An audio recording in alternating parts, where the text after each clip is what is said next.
Hello everybody, Big Plains here, and today I have a huge update to share with you about the 747. So this has been a plane that's been on this channel for quite a long time now, but it really has stayed about the same in terms of functionality. It has of course changed in terms of structural stability and liveries and all that kind of stuff, but I want to really show you something that I've done to this plane that's really just going to change the way it looks and the way it functions forever. So I'm going to dive right into it, and I'm not going to hold you back much longer because this is sort of a spoiler alert. I already told you what this was about 5 or 6 days ago. I am going to fully motorize this thing, and I'm not going to, I already have. So the way we're going to do this is that there's actually a battery box up here towards the front, and I'm going to turn this on like that. And once you turn that on, a lot of things happen to the 747 that are sort of interesting. So the first thing that we're going to note here is that there are lights up here in the front on both sides. These are the landing lights, I believe, and I was finally able to wire some lights up there into each side.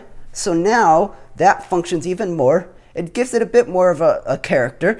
But the main thing that I did, that was mostly just an afterthought. The main thing that I did was I took the power functions and put them in each one of these motors and wired it up to a central battery box. So now, if I get this to work, it's fully motorized on this side and on that side.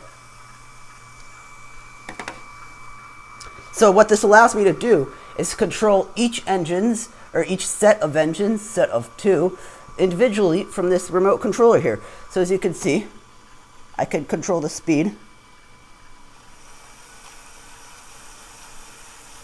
on this side and the speed on this side. So it kind of looks like it's throttling up for takeoff, right? So I'm actually really happy with this, and I didn't think I would be because it's just sort of 4 motors sitting in the engines, taking up a large amount of money out of my wallet. But this is definitely something that I really like, and I think is really helping the 747 differentiate itself from a lot of other planes that people have built over the years. And this is one of my favorite planes. I really like it because of its just enormous size, obviously, and this just has a ton of detail, and the fact that this thing is the queen of the skies, and still by a lot of people is considered the queen of the skies. I'm just really happy with it. I'm glad that I was able to fully motorize the motors, or the engines here. And you may be wondering what other plans I have for motorizing planes, and I'm thinking of doing the same with the B-52 over there, though that one's going to be a money pit because it has 8 engines, so twice as many as this. It's going to guzzle twice as many batteries as this thing, so this is just huge. And this plane right here is the largest thing I've built, and it used to be sitting on the same set of tables here. This is the civilian aircraft table. Just completely ignore the B-24 over there. That thing's going to be moved.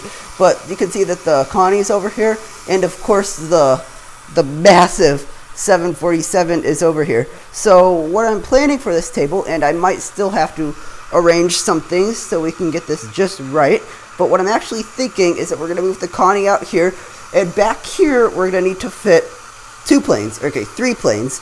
I'll probably fit something back over in that corner, but I need to fit the 737 on this table, the 707 on this table, and then a 787 somewhere around here. So, and that just doesn't even consider the 727. That stuff's smaller though, so I'm not so concerned about that.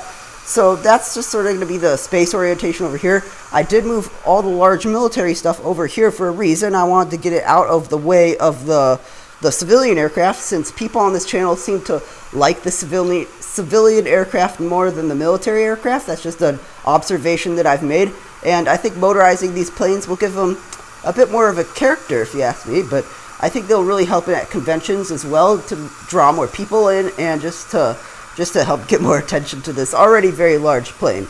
So why don't you tell me in the comment section below how you feel about me motorizing the 747 and what other planes you would like to see motorized. So that's all I'm going to really have for this update. I really hope that you've enjoyed it, and that's all I really have for this one. Bye for now.